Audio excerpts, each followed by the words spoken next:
The Kremlin pushed for a similar 30-hour ceasefire over Easter, now a 72-hour truce for Victory Day.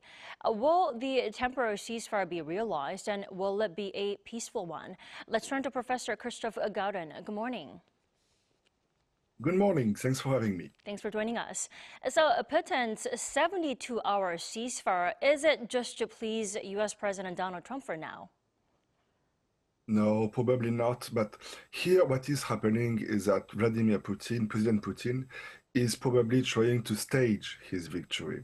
What is happening is that right now, Putin is about to reach at least some of his war objectives. It is fair to say in terms of territorial gains.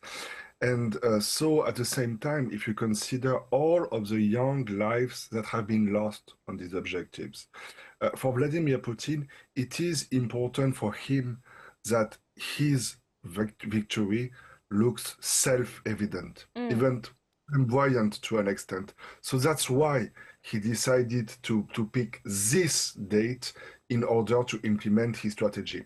Putin and Trump are following two completely different agendas here. But I do have to mention again, this is a unilateral proposal from Putin. But do you think the U.S. and Ukraine will eventually accept the proposal? In fact, it can only be unilateral because Russia started this war. So the only parties that can end it is Russia as well. What Putin is trying to do now, Putin is trying to set the agenda, to set the tempo. Basically, if I am a bit blunt here, Ukraine can only resist Russia with the help of the US. So what Putin is trying to do now is that he's trying to negotiate directly with Trump over the head of Ukrainians. In fact, the message that Putin is sending right now is very simple. It is something like, I can end this war anytime I like, as long as I get what I want.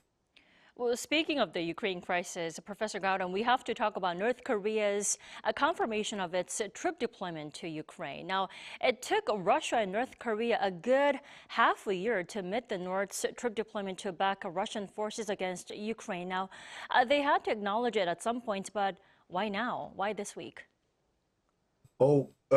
First, it couldn't stay hidden forever. The deployment of North Korean troops was so massive that eventually it had to be acknowledged officially.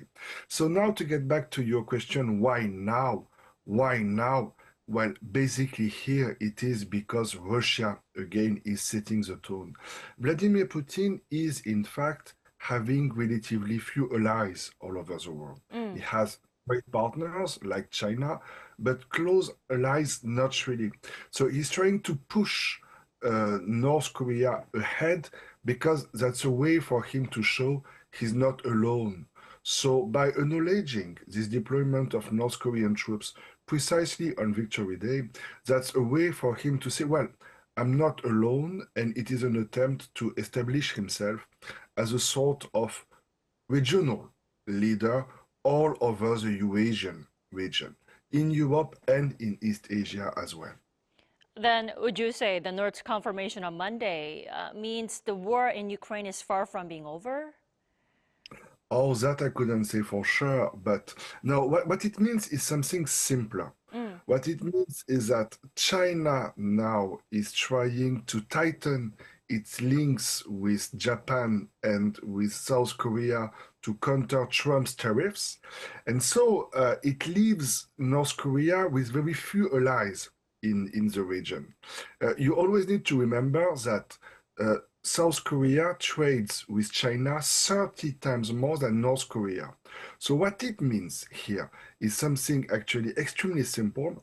What it means is that North Korea, and Russia are trying to stage their alliance to show that they are not alone in the world. But this is mostly a Russian-North Korean issue. It has to do with Kim Jong-un and Putin's agendas. It says, unfortunately, very little about the war in Ukraine. It's North Korean Russian cuisine. It has hardly anything to do with the war, I'm afraid. I see. Professor Gaudin, Trump also met with Ukrainian President Volodymyr Zelenskyy on the sidelines of Pope Francis' funeral over the weekend. Now, can I say this is also part of Trump's strategy to put pressure on Russia? I mean, why make such a scene there? I'm not sure Trump really has a strategy. If you look at the ways the US diplomacy has been communicating, it moved from very peaceful to very aggressive messages towards Russia, towards Ukraine. What I think is that Trump promised he would end this war in like a few days. And as all of us can see, this war is dragging along for weeks and weeks and weeks. So Trump doesn't like to be contradicted. In your little reportage just before this interview, I find it very interesting that the US press secretary at the White House declared that Trump is getting impatient. I think Right. that's all it is. Trump is getting impatient, so he's trying anything he can to end this conflict. And overnight, his policy can change like completely from black to white and from white to black. Right. All right, Professor Gaudin, thank you so much for connecting with us. As always, we appreciate it. Thank you. See you. Bye bye.